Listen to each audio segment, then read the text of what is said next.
Yo, selamat datang lagi di channel Cantoto Panel Story. Kali ini kita akan melanjutkan cerita manhwa yang berjudul Riches Can Buy Royalty. Dan ini episode yang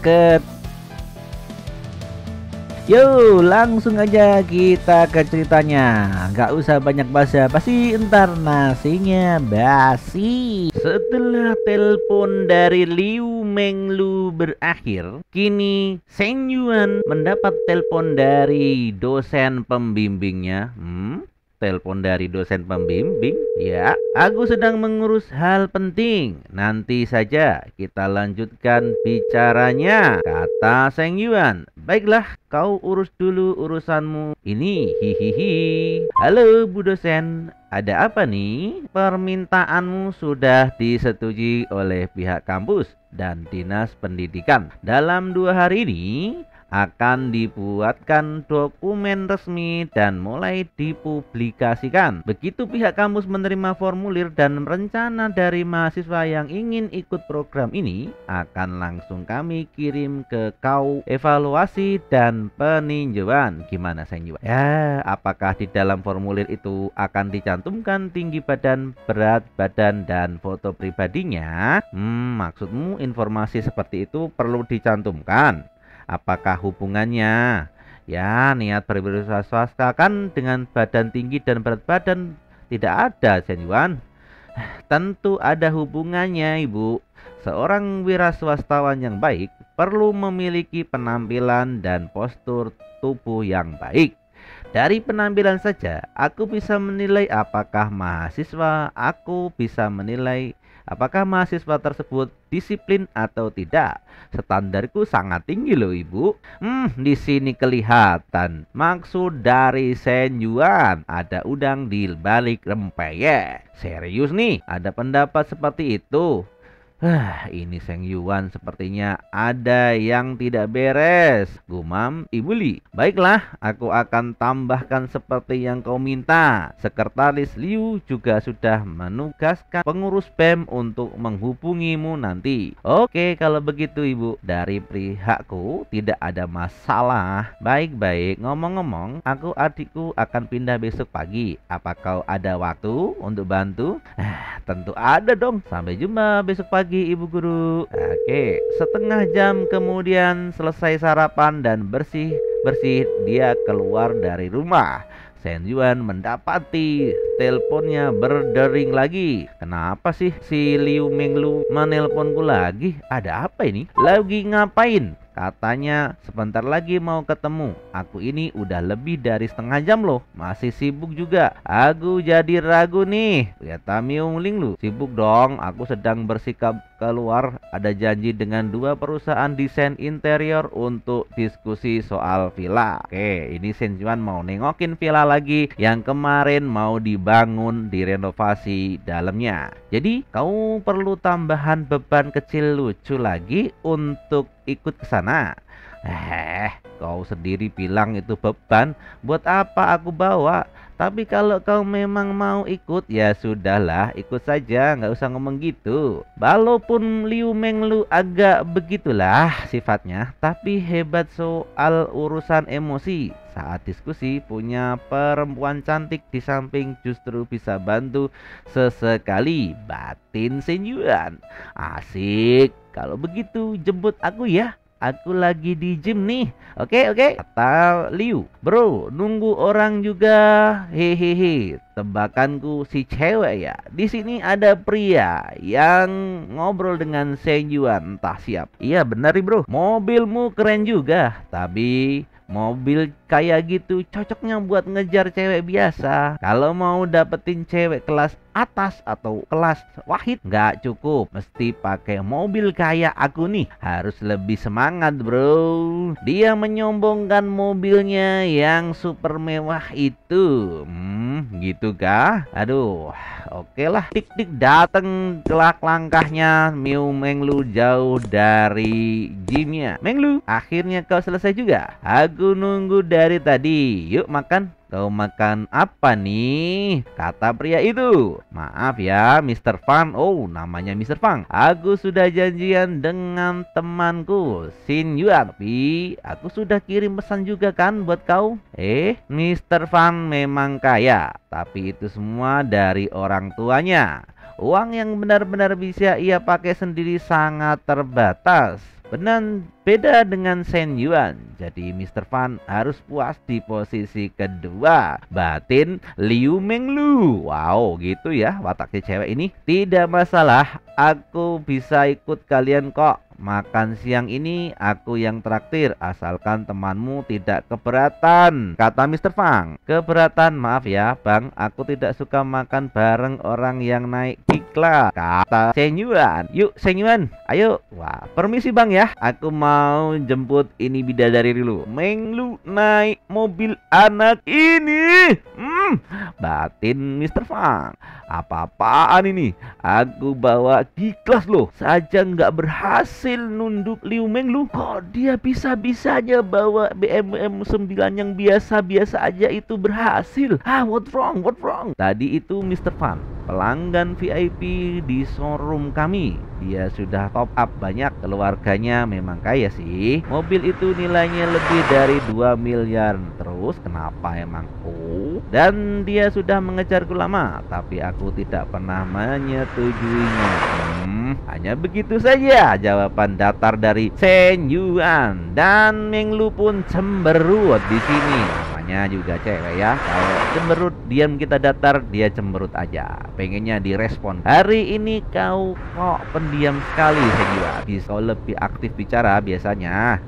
Mau aku bicara apa sih Menglu? Entahlah, cuma rasanya hari ini kau agak beda saja. Aku tahu maksudmu, aku punya banyak pilihan, banyak uang mengejarmu. Jadi kau sengaja membuatku merasa terancam. Batin Shen Yuan. Di sini Menglu ngambek ya. Apa-apaan sih? Batinnya, laki-laki cuman aktif saat olahraga atau mau olahraga. Kau tidak main basket kan? Jadi bagaimana aku bisa semangat bermain denganmu? Shen Yuan, kau dasar nakal ya. Pikiranmu itu loh, hal-hal yang aneh-aneh aja. Apa semuanya laki-laki begitu genit kau? Aku genit? Aku ngomongin basket kok. Kenapa kamu pikirannya ke sana-sana? Kamu ini jangan sok mengeles deh, kayak baca aja. Jangan bohong, di kafe waktu itu aku baru pergi sebentar, kau langsung buru-buru naik ke atas bareng Nana. Ngapain coba kalau nggak gituan? Aku tahu kok isi pikiran kamu ini. Sepertinya Menglu tidak akan pernah lupa kejadian itu. Batin Shen Yuan mengalihkan topik nampaknya. Beberapa hari ini aku kenapa bisa santai terus, sampai sempat nemenin aku kemana-mana, kata Shen Yuan. Bukan santai, aku cuman geser semua jadwal gymku privat demi kamu kok. Nggak ngapa-ngapain.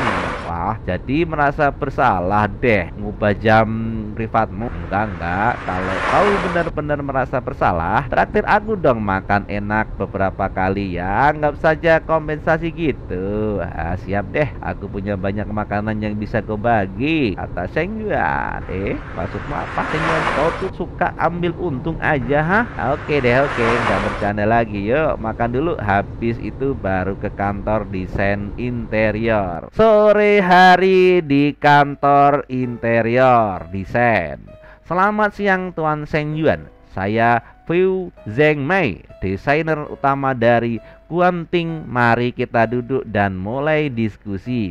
Jadi ini Fu Zhengmei ya, desainer utama ya dari perusahaan ya. Oke, langsung saja nih.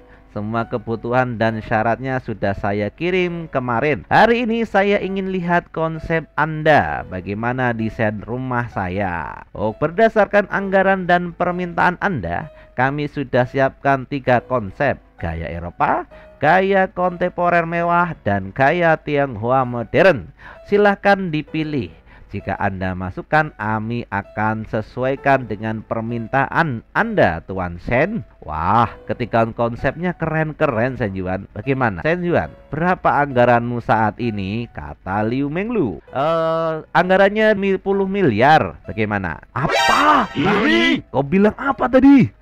Rasional villa seharga belasan miliar bisa habis 20 miliar hanya renovasi saja. Kalau gitu, nilai kekayaan pasti ratusan miliar. Di sini Liu Menglu langsung kayak cacing kepanasan minta digenjot rupanya. Sepertinya aku masih meremehkan dia.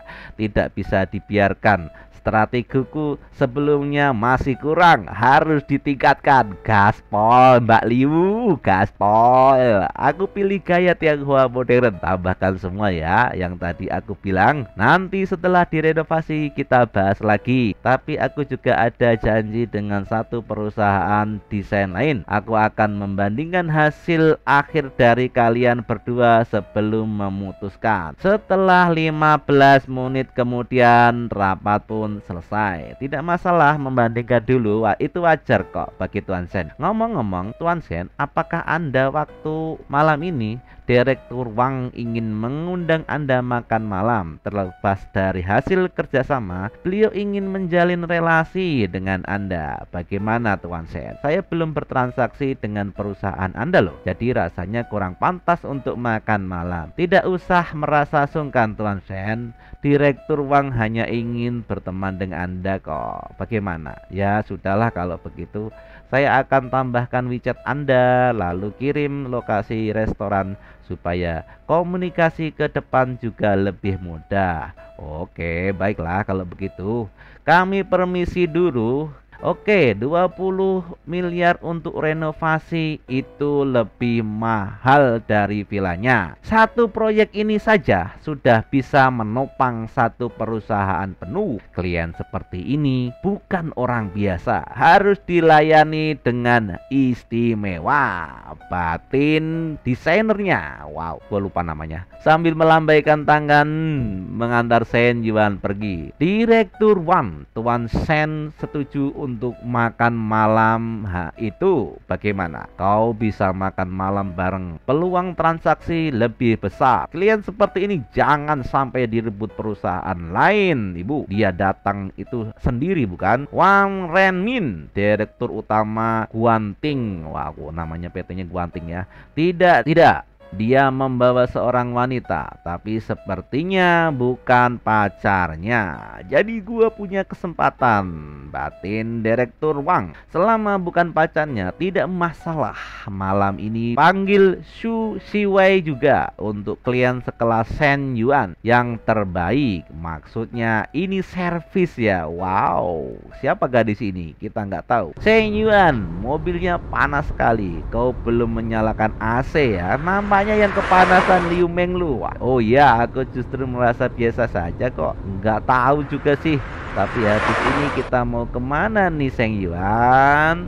Godas Liu Menglu. Nggak kerja lagi kok, atau mau nebeng makan malam lagi ya? Selama bisa ikut kau makan dan jalan, hari ini aku jadi bayanganmu seharian. Hahaha. Semua bayanganku itu patuh aturan. Kalau mau ikut harus ikut sehari semalam. Mana bisa cuman siang doang. Maksudmu seharian semalam? Apaan ini? Dasar. Aku nggak peduli, kau tetap ikut. Aku nggak turun dari mobilmu. Wah, wanita ngomong begitu ya, ada duit nempel terus. Oke, sudah selesai. Next episode. Tunggu di Jumat besok ya, say. Thank you, bye bye.